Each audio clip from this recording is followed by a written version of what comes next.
Hello everyone, I am Hars. In the last video, we covered how to integrate Olama locally in WPF application and build an offline AI assistant without using internet. And in today's video, we are going to learn how to perform complete CRUD operation using SQLite in WPF with MVVM. So without wasting the time, let's get started. I made some changes in the UI. You can see here, earlier we had the button here to add the user, but now I change it to, I move it to right side and remove the text, added the image for add user. So let's see what I did in the UI. This was our button and here I use this style of may have. Then I make the background transparent and then I set the content with the add user code and I set the font family with COMDL2 assets. And if you see here, I have added this database to select SQL Server or SQLite. So for that I have added in the UI, you can see I added text block, set the text to database and then combo box, bind the item source with databases and selected item binded with selected database, which we can see in the view model. So this is all about the UI code change. Let's see in the view model. So this is our property what I binded in the view databases and selected database, you can see. So in the database I assign SQL Server, SQLite and selected database SQL Server. And then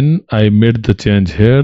Earlier it was employee repository. Now I changed to I repository because I have implemented this I repository for SQLite as well as SQL Server. That's why I changed it to I repository. And then in the view model on the selected database change, I assign the selected database field which come from the utilities class. You can see here it is static field and I assign to SQL Server by default. On selection of database, we can update this selected database and then change the repository instance. Like if it is SQL Server, then use the employee repository. Otherwise, use the employee SQLite repository instance. And then if you go to load data, here I use this change notification action. I have created one class change notification and there I have added one action notify employee change. You can see it here. I will show you change notification class and I have created one static action to call from dashboard view model as well as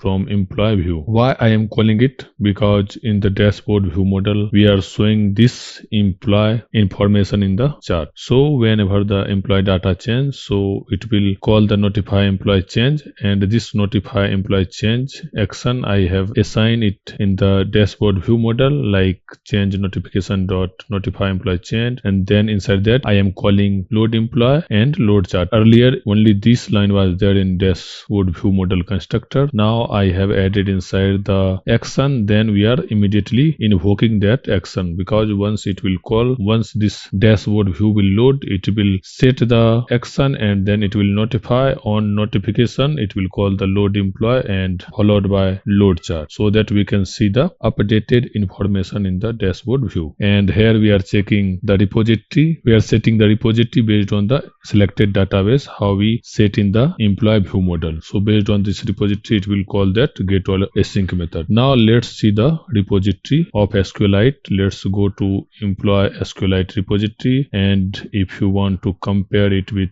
employee repository which I created for SQL Server, you can compare it. For SQL Server also I implemented I repository of employee, and for employee SQLite repository also I am implementing same thing. In this class I have defined the variable of type SQLite async connection, but if you see in employee repository class I define the employee DB context to perform the CRUD operation, but in employee SQLite repository I will use this variable to perform the CRUD operation. And this is similar to the employee repository. And then in the constructor I am defining the path, because in SQLite it will create the file name employee DB, so I am combining this path base directory and this is the file name, and this path we need to pass to SQLite async connection. Then we will call create table async method by passing the type. So let's see this employee SQLite class. So if you observe here, I inherited this class from the employee class. Why? Because in the SQLite it will not create the primary key by default. So I overrided that ID field, this ID field in the employee SQLite, and set the attribute primary key and auto increment, and then we are using this base ID to set that value of this ID. If you don't use this, if we use this employee class for the SQLite as well, so we will get issue while updating or deleting the element from the SQLite database, because we will not have the ID as a primary key. That's why I have created one class which inherit from the employee, and then I overrided that ID field, and then I set the attribute for this ID field as primary key.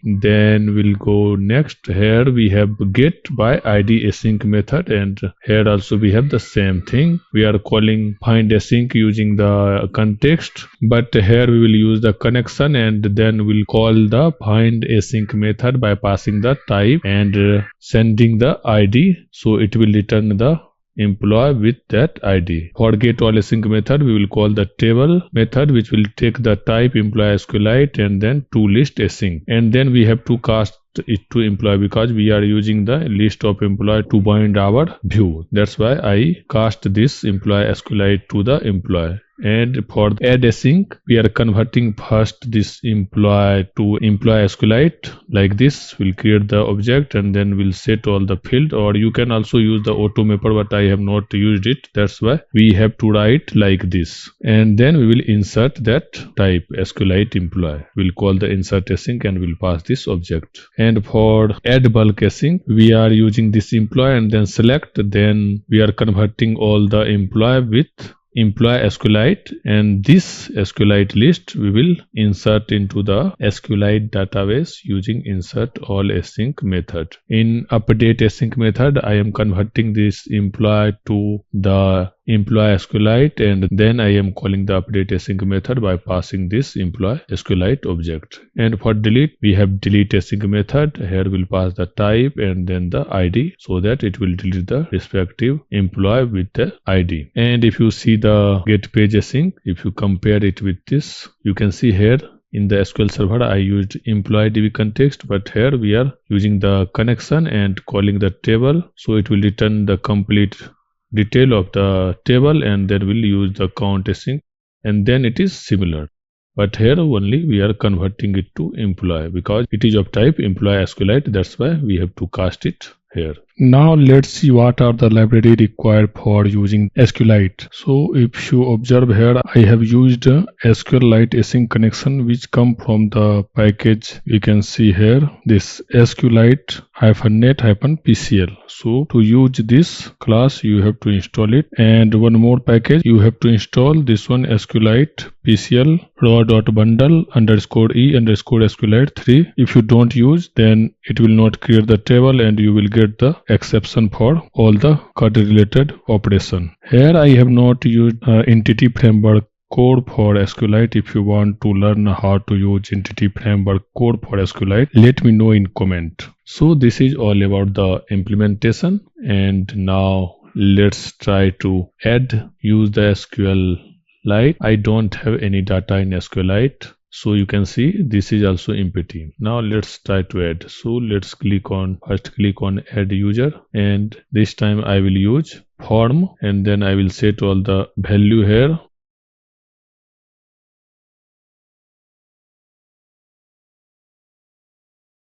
And then I will click on save. You can see it is saved, but if you want to see in the database, you can see. So where the database will be available, you can go to the base directory, which is nothing but our bin directory. Go to the file explorer and then go to bin folder, go to debug, go to this folder, and then I will select this db file. So you can see employee db. So to see this, we have to install the SQLite. I already have it, so let's open it. This one, db browser for SQLite, this you have to install. Let's open it. You can see employee SQLite what I have created. If you want to see the data, you can see here. This is what I have added. Now let's try to add multiple data. For that I will use this resource, I will copy the JSON data from here, and then I will click on add, select the JSON, replace with the data, and click on save. It is saved. I have selected 10, so it is showing 10. And if you see the detail here, refresh it,